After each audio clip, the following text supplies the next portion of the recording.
everyone, Liane here. I hope you're doing well. These Kakimori dip pen nibs have been an absolute game changer for me. And right off the bat, I just love their packaging. It's eco-friendly, it's uncoated paper, so everything is recyclable and compostable.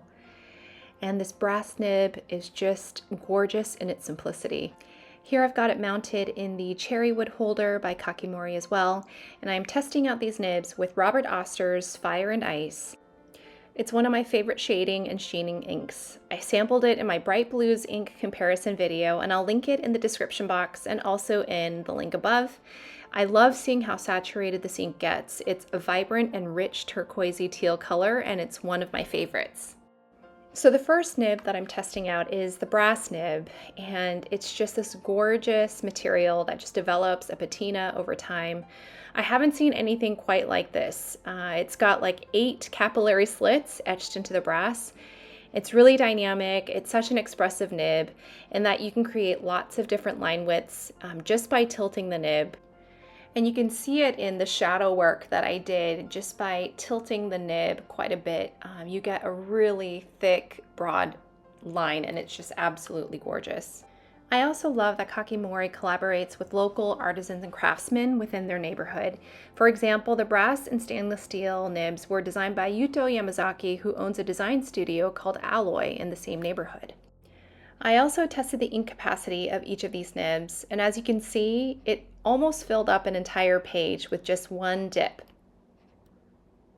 Next up is the stainless steel nib. The design is exactly the same as the brass nib, except of course the material.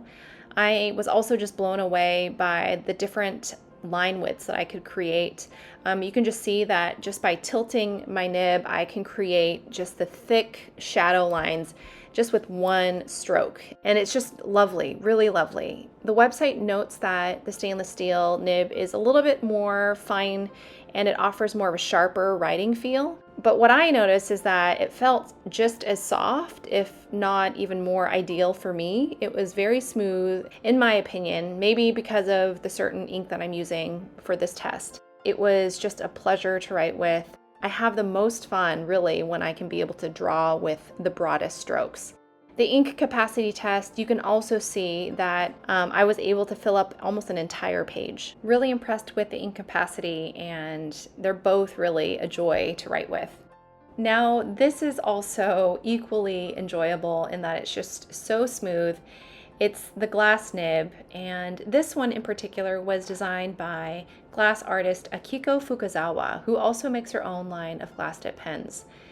I believe the brand name is called Chemi's Labo.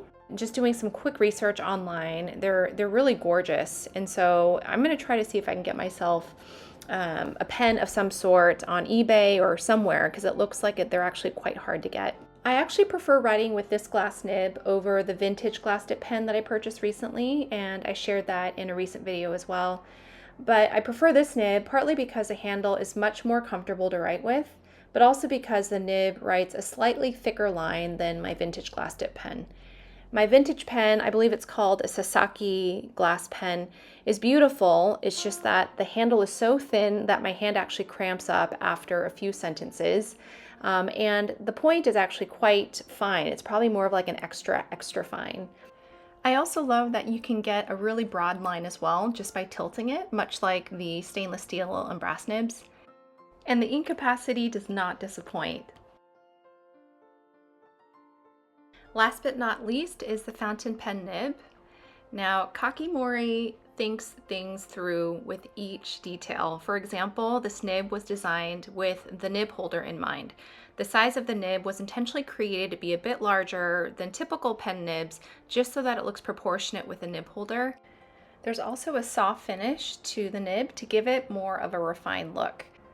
Now, to be completely honest, this was my least favorite out of all of the nibs that I tried today.